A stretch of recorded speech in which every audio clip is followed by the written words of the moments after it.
ஆனா இன்னைக்கு தமிழ்நாட்டினுடைய முதலமைச்சர் வந்து மாரத்தான் ஓடி இருக்காரு. போதைப் பொருளை போதை கலாச்சாரத்தை ஒழிக்கிறதுக்காண்டி மாரத்தான் ஓடி இருக்காரு. இப்ப நம்ம என்ன கேட்கிறோம் அப்படின்னா, இது மட்டும்தான் வந்துட்டு போதையை வந்துட்டு ஏற்படுத்துதா?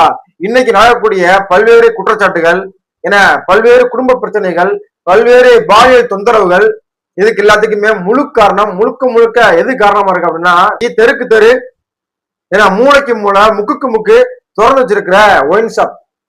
அதுல சட்டப்பூர்வமாக ஏன்னா அதிகாரப்பூர்வமா அதை வாங்கி அதை குடிச்சிட்டு தான் இன்னைக்கு அமைதியாக வாழக்கூடிய பல்வேறு குடும்பங்கள்ல மிகப்பெரிய பிரச்சனைகள் ஏற்படுவதற்கு காரணம் இந்த ஒயின் ஷாப்.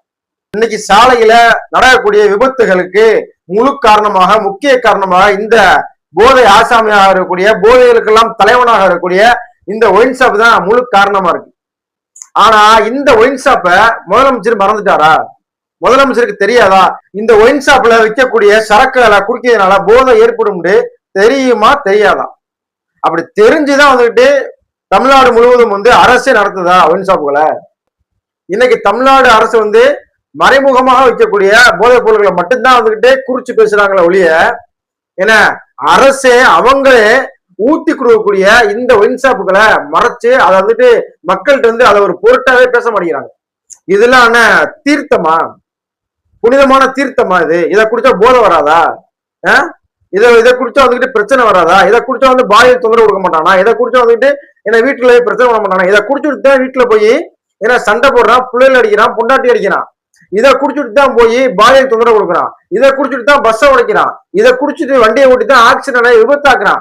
அவன் வந்துகிட்டு சாகிறது மட்டும் இல்லாம ரோட்ல நல்லா போயிருக்கவங்களை ஏற்றி கொண்டு அவங்களையும் ஏன்னா மிகப்பெரிய ஒரு விபத்துக்கு உள்ளாக்கக்கூடிய மிகப்பெரிய ஒரு கேவலமான சூழ்நிலை தான் இன்னைக்கு தமிழ்நாடு முழுவதும் தலைவர் சாடிக்கிட்டு இருக்கு.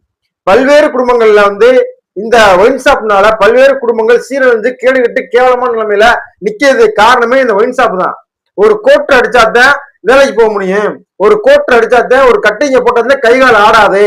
ஏன்னா அப்படின்ட்டு 12 மணி வரைக்கும் டவம் இருந்து ஒயின் ஷாப் வாசல்லே காத்து கிடக்குறாங்க. இந்த இவங்க செல்ல சொல்ல போறாங்க என்னன்னா மது பிரியர்கள். அதை வந்து தடுத்து நிறுத்துறதுக்கு எந்த முயற்சியுமே இல்லை. ஏன் அதை நீங்க யோசிக்க மாட்டேங்கிறீங்க? இந்த ஒயின் ஷாப்ல பல பேர் தாலி எடுத்த காசுல தான் இன்னைக்கு அரசாங்கமே நடந்துகிட்டு இருக்கு. அதை வச்சுதான் நீங்க வந்துட்டு அரசாங்கத்தை நடத்தக்கூடிய அந்த நிலைமை வந்துகிட்டு இன்னைக்கு இருக்குதுங்கிற ஒரு கேவலமான ஒரு உண்மையை தவிர வேற ஒண்ணும் இல்லை. ஒரு பாட்டுலோட பழைய பாட்டுல வந்திருக்கும் என்ன அப்படின்னா, கல்லுக்கடை காசுல தாண்டா கட்சி கொடி ஏறுது போடா அப்படின்ட்டு ஒரு பாட்டு கூட இருக்கு. அது மாதிரி கல்லுக்கடை காசுல தான் இன்னைக்கு வந்து ஒயின் ஷாப் காசுல தான் இன்னைக்கு வந்து சரக்கு வித்து பல்வேறு குடும்பங்கள் அழிச்சு அந்த